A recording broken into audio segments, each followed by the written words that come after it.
What's poppin', y'all? It's your boy Pee-wee the Plug, and in today's video, we're gonna be doing episode 1 of the Charlotte Hornets series. First thing I want to say is I appreciate all the love y'all been sending. A lot of y'all been waiting for this. This is long overdue, so I appreciate the patience. And number 2, I want to give a shout out to my boy Schneid over there at Sim Gaming Network for helping me set everything up. And then most importantly, I want to announce that in this series, we're going to be reaching goals.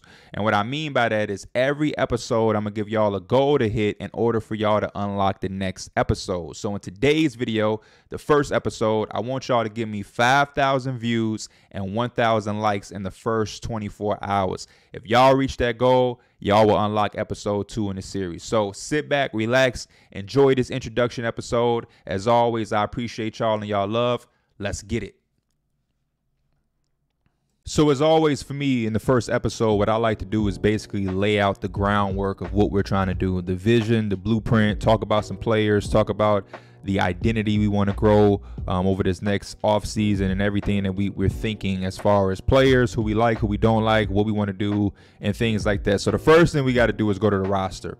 The second thing we have to address is why everybody's ratings are a little bit low and why Miles Bridges is on the team, because I know a lot of y'all in the comments are going to try to troll or, you know, have questions or whatnot. So the first thing I want to address is the ratings, and you'll see around the league, everybody's ratings for the most part are a little bit lower than your usual than you usually see in the official 2K roster. And that's why I gave a shout out to Schneid from Sim Gaming Network, because what he did in his roster is he went all the way here to an attribute rating that's entitled intangible. And what we've learned over the last few years or whatnot is the intangible rating does nothing to how these players perform or play. It's just a rating that allows 2K to boost up or overall or drop it. So what he did is he kept the top 30 players intangible high. The top 20 players have a 99 intangible. He left it at what it is. And then as you'll see, after we get to player 20, who is what, Zion Williamson, the last 10 players of the top 30, they're at 50. And then everybody in the NBA is zeroed out at 25. And that's why you see a guy like Darius Garland at 82. He's probably normally what, at 86, 87, but the intangible rating is zeroed out. So if we go right here and we edit it and we go to intangible and we take his 25 and we boost it, let's see how much it takes us to get to an 87 or 86. So boom, 87, his intangible got to 87 at a 93 intangible. So that just shows it inflates and deflates overalls, but it makes no progression or make the players perform any more different. That's just a quick note, because I know a lot of people throughout the series are going to be like, why is Darius Garland 82 and not a 87? So Schneid's whole thing in this roster is to have the players play their selves with the attributes. It's to make the actual attributes that you see more powerful. So another thing you're going to see is everybody has 13 badges. So what Schneid did is he went in and tested the game and he scraped away the badges that he felt were unnecessary and just kind of just 2K BS.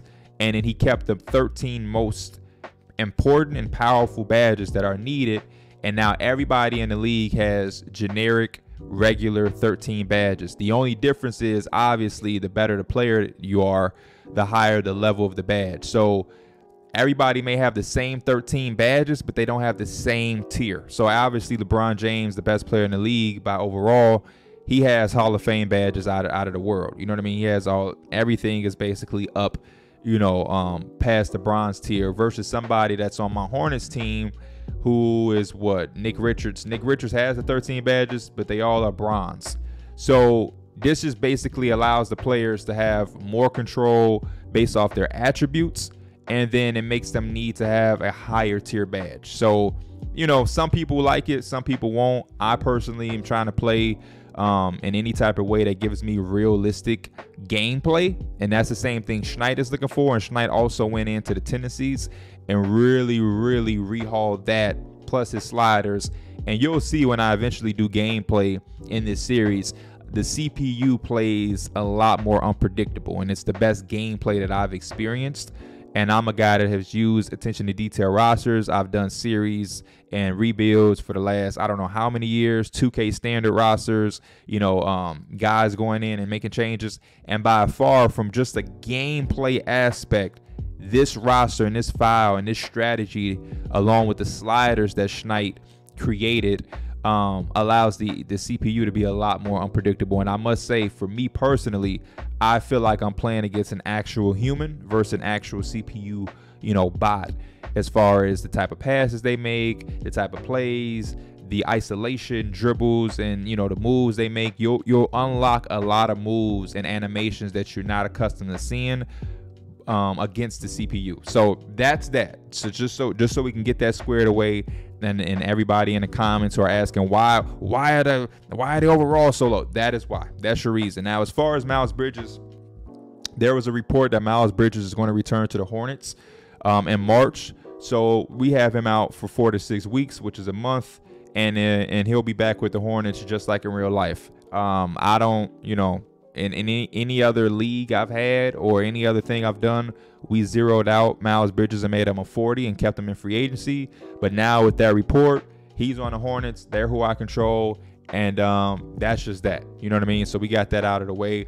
Now, as far as us and the Hornets, controlling the Hornets, obviously LaMelo Ball is going to be the face of the franchise. What I have to try to figure out is what type of style we want to play to have LaMelo be the best that he can be. You know what I mean? There's no sense of me having a grit and grind, defensive-minded team if that doesn't point to the strengths of LaMelo Ball. So already for me, idea-wise, I'm thinking about going out and get Mike D'Antoni and having a fast-paced team where LaMelo is able to be the offensive threat that he likes to be. Shoot long threes, attack, make defenses collapse, hit open guys and allow them to shoot and make three-point shots. And if depending on where we are in the draft, hopefully we can pair him up with somebody that's dynamic. You know what I mean? Obviously, everybody in this draft wants the #1 pick to get Vic. I'm not going to get my hopes up high, but Vic, Scoop, Brandon Miller, there's a lot of dynamic players that would probably look good next to LaMelo. And that's going to be our main focus. And then after that, we want to have some guys that can, make shots and defend, and we can just run up and down. Just get stops, go in the open space, and get up and down. And if we can get LaMelo in that type of system, I think he'll be playing at his fullest potential. Obviously, like I said, we don't know what's up with Miles Bridges. We'll address Miles Bridges whenever he returns to the team. If he's going to be there, cool. If not, we're prepared to not have Miles Bridges on our team, but he's going to be in the game, and he's going to be his regular self. As far as Terry Rozier, he's the guy that we want to move on from in the offseason just because he don't really fit the timeline at 28, 3 years left on that contract. After this year, it'll be 2 years, and he's making around, $18 million per? Yeah, excuse me. He's making 21, 23, 24, and then he has a team option for 26. We rather just give that money up and get some flexibility, maybe an extra asset as far as the draft goes. So we'll be trying to look on to move from Terry Rozier. Kelly Oubre is a free agent. Don't know how we feel. May bring him back depending on what the market is looking like, depending on what we draft.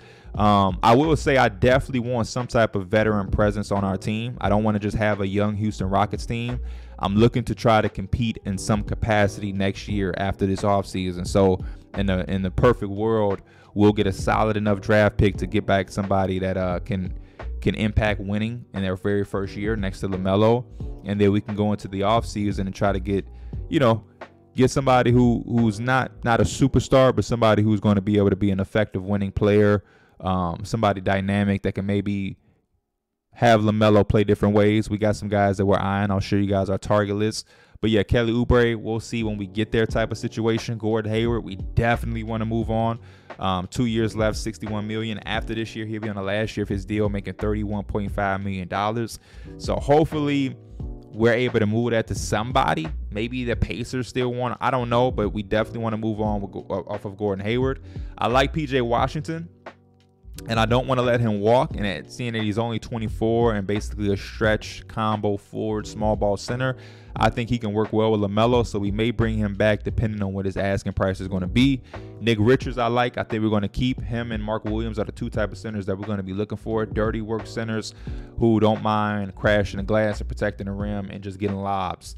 And if they can't fit that bill or they can't grow into those type of players, we'll definitely be looking to move on from them. So Nick Richards and Mark Williams will be looking to have that type of, interior finish, post defense, perfect description of what the type of centers that we're going to be looking for. And hopefully in free agency, we can maybe get somebody who can stretch the floor with more size than PJ Washington has to offer at 6'7". Dennis Smith Jr., he'll figure out the rest of the year as a backup. If we bring him back, it'll be because we like what we saw. Nothing permanent or definite as far as he goes. Same thing with Cody Martin. I know he's on a 3-year deal. We'll see how that works out. Shvee, last year, he'll probably walk. Same thing with Maladon. Kai Jones is interesting. I'm more of a JT Thor guy, but those two are going to battle each other and see how much they can progress. Obviously, he's going to need to be able to knock down threes, and same with JT Thor. And then James Bouknight, I really don't know. I don't know. I've played some games with the roster when I was figuring out, seeing how the gameplay was, and I was playing with the Hornets, and James Bouknight is just not good. He just was not good. So I don't know what we're going to do. We'll see when we get there. Another one of those situations to just figure it out once we get there. But based off of what I saw when playing with this team, James Bouknight, it might not be it. Different case in real life. Maybe give him another chance. Maybe see what he has left. But I just wasn't a fan. JT Thor, same thing as Kai Jones. These are two dynamic forwards who are going to have to be able to make shots while playing next to LaMelo. Too small to play center, so they have to be able to knock down shots. They're not isolation players. Got to be able to pick, pop, pick, roll, and just, guard their mans. And then Bryce McGowens. I'm excited to use Bryce McGowens. He's been in the G League, so I haven't been able to play with him and control him. But I think I'm going to have a lot more fun playing with him and trying to get him developed than James Bouknight. And then also, I'm going to be implementing my own development system. That if you are, familiar with my league, the P League, we had a developmental system that we were able to create for rookies and then regular players. The certain requirements, 88 and below. So anybody 89 or above can't be edited or progressed at all. And anybody over 31 or 30 or 32 can't be progressed either. So every 10 games played, you progress any player on your team, with badges and attributes. Because we eliminated so many badges, I may just make it an attribute upgrade system and remove the badge part of it. And then every 12 games, you are able to upgrade a rookie or a sophomore. And in my league, it was 10 and 12 games. I may go back in and see how it matches for an 82-game season. And then we'll rehaul that. But yeah, that'll be the upgrade system. So y'all will see after every 10 games, we'll go in here and we'll upgrade some people. And that'll be why the upgrade system of rookies and sophomores, and then that one guy. So the guys I'll be looking to upgrade, definitely Bryce McGowens. He's going to be a guy on the list. Depending on how they perform, JT Thor and Kai Jones will obviously be guys we'll be looking to upgrade. And then Mark Williams for sure. After that, Nick Richards too. After that, it'll be the rookie. Whatever rookie we draft, he's going to be the main focus and main person that we're going to try to develop. I don't really think I have to waste any of my upgrade points on LaMelo because his potential is a B+. So he'll probably just grow and develop and go on naturally himself. As far as trade block and target list, we're going to have a little bit of money to spend in the offseason, we're hoping.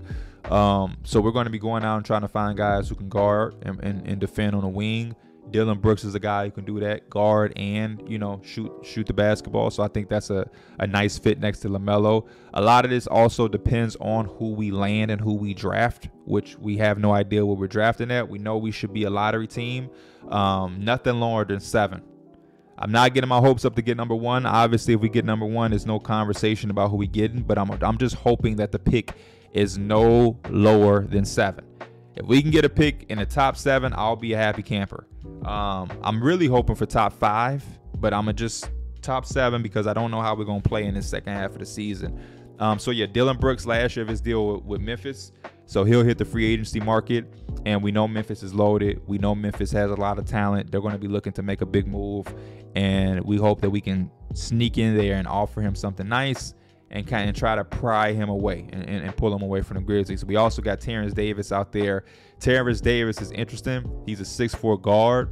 Right now he's averaging 7 points for the Sacramento Kings, but he's averaging 18.9 over, per 36 with 6 rebounds, 43% from the field, 35% from 3, 88% from the free throw line. And when you look at his attribute standpoint, he's a guy that I think could also play next to LaMelo because he has an 83-point shot, good drive and dunk, so we can get in transition, knocks down free throws, good pass accuracy and ball handle, and then most importantly, he has a 74 perimeter defense and 80 steal, and he has a lateral quickness of 80 and a help defense IQ of 70.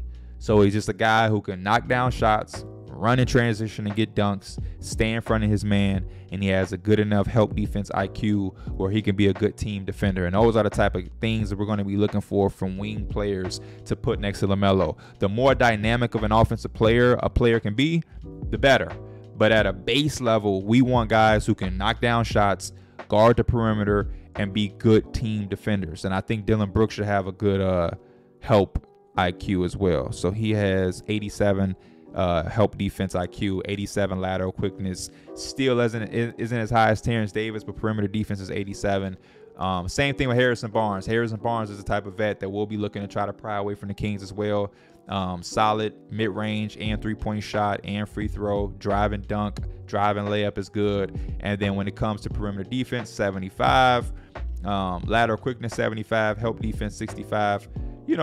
Solid. Harrison Barnes is a little old at 30, but we still want vets. Like I said, we don't want to have a Houston Rockets young team that's just no experience with LaMelo being the vet. We're going to be looking for guys who have some type of experience, especially playoff experience, because that's our goal. And then we got guys like Cam Johnson who, didn't get the bag this previous offseason, so he'll go into unrestricted free agency, and he could be a young guy at 26 who can come in and fit well next to LaMelo and what we're trying to do as far as being a floor spacer with an 86 three-point shot. And then defensively, he has a size at 6'8", of being able to guard 2 through 4. He's probably not going to be as good of a defender as the other guys. He has 69 perimeter defense, but we can have it progress into something that's at least respectable. And I think 69 is solid. Help defense IQ, 64, lateral quickness, 70. Yeah, he could be a guy that can come in and play the 4 for us. Rebounding is suspect, probably. 57 defensive rebound. Definitely got to get that up. And then last but not least, Gary Trent Jr., a sniper who has a close shot, can make the layups and get out in transition. He's not going to be afraid to shoot any shot from the perimeter. And then defensively, 61 defense. A little bit more to be desired there, but he got an 80 steal. He's going to be in the passing lane, 74 lateral quickness. Help defense should be a lot higher, but again, as far as just having a guy who's not going to be afraid to shoot the 3 and let it fly, Gary Trent Jr. fits well there. And then, like I said before, trading block, Terry Rozier, Gordon Hayward. Untouchable right now is LaMelo. I will say, if the team don't perform the way they want to, and the conversations go there, I'm not the type of GM that's going to be scared to pull any trigger if it makes the team better. So that's what we're looking at from day one. And then obviously I want to get to a part where we look at the mock draft. And as of right now, it is projecting us to have, my gosh, where we at? Do we have any? So we not the number 1. It's projecting us to have the 3rd overall pick, which we would not take Khalil Ware. I don't know why they're giving the Spurs our pick, because we have our pick. Maybe it's a protected pick or something like that, but number three. So yeah.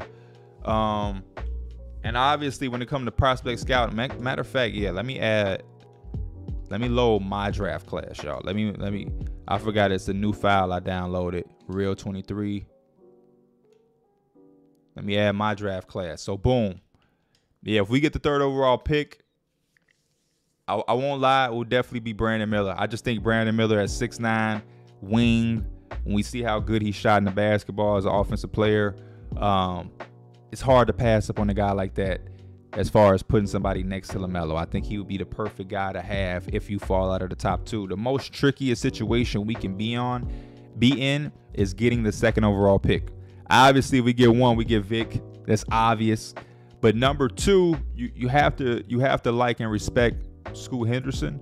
He may be too talented of a player to pass up on, even though we have LaMelo as the face of the franchise. And who knows, maybe having somebody like Scoot in the backcourt with LaMelo can be something that can add some dynamic play. LaMelo is probably at some point going to have to coexist with somebody who can handle the ball. When we may even look that route in free agency. Fred VanVleet will be out there.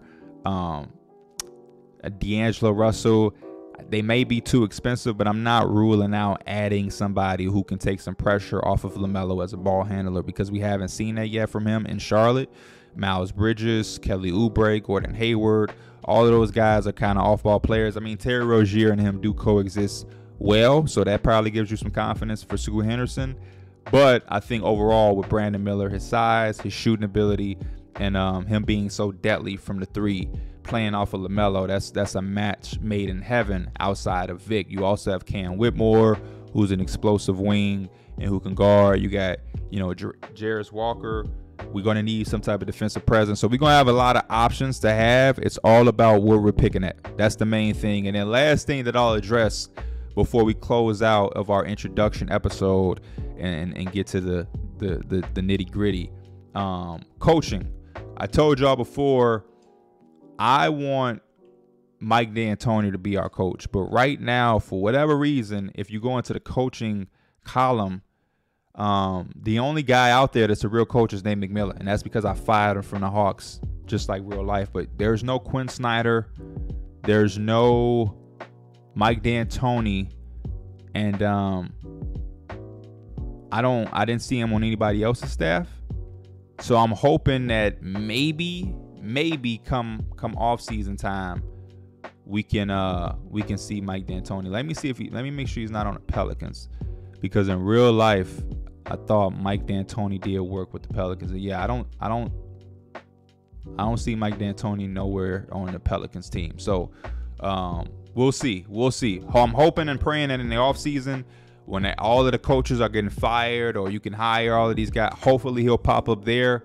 But yeah, that's our main goal, is to basically build us a fast team that can defend at some type of level. We got to have some type of base level defense. It doesn't have to be the best defensive team in the world, but we definitely can't be giving up 150 points expecting to win games. We want to take LaMelo, put him in a situation to being back at a all-star level, and we want to match and surround him with talent that fits an up-tempo game, but again, where guys can be able to hold their own on the defensive end of the basketball. And I honestly think the most important position for us is going to be the center position.